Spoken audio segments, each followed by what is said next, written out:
here. Section 101, Title I, Established Justice. Section 101, Findings and Purpose. The Congress finds the following. 1. Americans have a constitutional duty to establish justice, and we are failing as a nation. 2. The United States has become the most incarcerated country in the world. Just 50 years ago, the United States had an incarceration rate on par with most other Western democracies. And while their crime rates today are at nearly identical levels, America's incarceration rate is 5 times higher. 3. The American people are not the most evil people in the world. Therefore, something has gone wrong with our criminal justice system. 4. The policy decisions that have led America down the path of mass incarceration have created intergenerational trauma and trapped people in cycles of poverty. Mass incarceration leads to many other societal problems, with nearly 65% of families with an incarcerated or detained family member struggling to meet basic needs, including housing, health, food, employment. Children with an incarcerated parent are nearly 6 times more likely to be expelled from school and increasingly less likely to graduate from college than children without incarcerated parents. 5. There exists a moral and societal obligation to reform the American legal system so that it is smaller, safer, less punitive, more humane, constantly striving towards the ideal of liberty and justice for all. The federal government has a tremendous impact on the operation of the criminal legal system at the federal, state, and local levels, and with that power comes great responsibility. 6. It is the responsibility of the federal government to lead by example in police reform, teaching de-escalation techniques and reducing the use of military tactics, which have led to worsening police-community relationships and unacceptable levels of police violence. In 2020, the world was shocked by the casual manner in which George Floyd was publicly murdered and outraged by the midnight raid that left Breonna Taylor dead.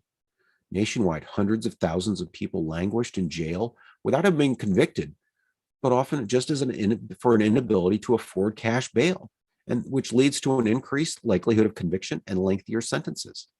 And for those whose liberties have been violated, the judicial doctrine of qualified immunity restricts access to justice. 7. It is the responsibility of the federal government to lead by example by reforming punitive sentencing policies, frequently in service of the war on drugs, which have driven up incarceration rates even as crime has fallen over the last 40 years. In 2004, Weldon Angelos was sentenced to a mandatory minimum of 55 years in federal prison for nonviolent offenses, a sentence so outrageous that the judge called it unjust, cruel, and even irrational. After more than a decade of incarceration, a federal court granted him a sentence reduction. Currently, the average sentence length for individuals convicted of a federal offense carrying a mandatory minimum policy is 110 months of imprisonment.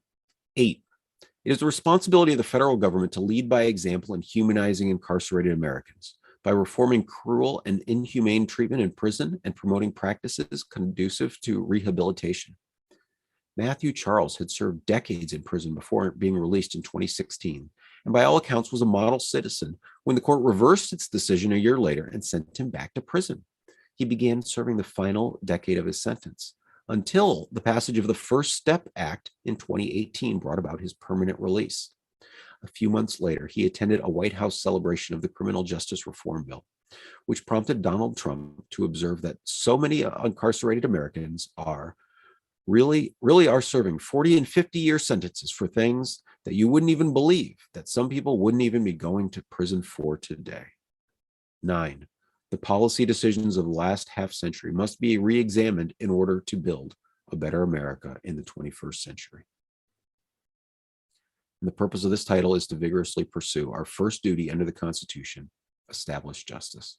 So let me just speak a little more about this, about Title I. It's broken down into 3 subtitles: the George Floyd Justice Act, the Weldon Angelos Justice Act, and the Matthew Charles Prison Reform Act, and addresses police reforms, prison reforms, and prosecutorial reforms. Chair, that concludes my testimony. Section 101.